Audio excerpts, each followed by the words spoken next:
Welcome back. Now we answer questions we receive from you, our viewers. If you have a question, visit our website, QuranSpeaks.com.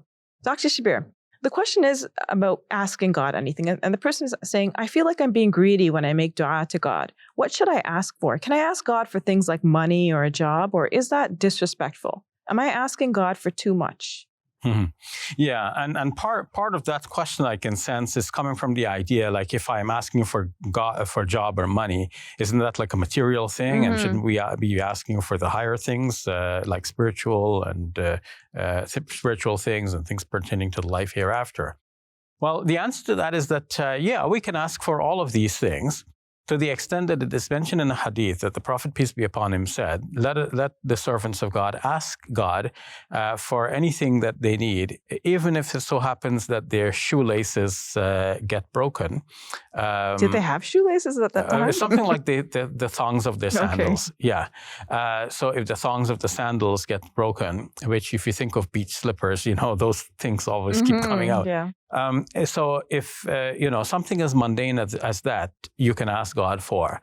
Now, of course, people have come a long way with their religious experience. And in the Middle Ages, people questioned whether God would actually answer prayers, because with Newtonian physics, people thought that everything is working according to some natural laws, and there is no way that a so-called miracle could happen, because a miracle by definition would be contrary to natural law.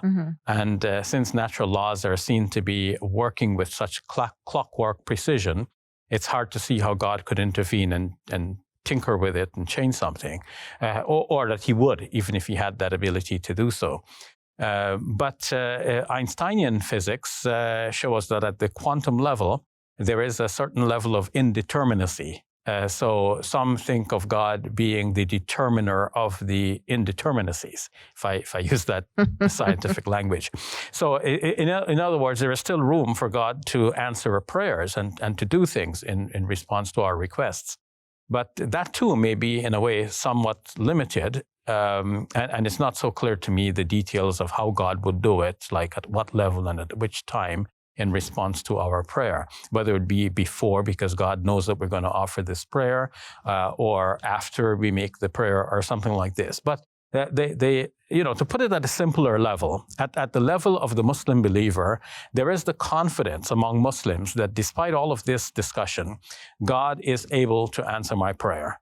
And if I need something, I can ask God, whether it's something big or something small, whether it's something dealing with the life hereafter or something dealing with this world, something as mundane as the thongs of my sandals. Is there a procedure that one needs to follow to get one's prayers accepted?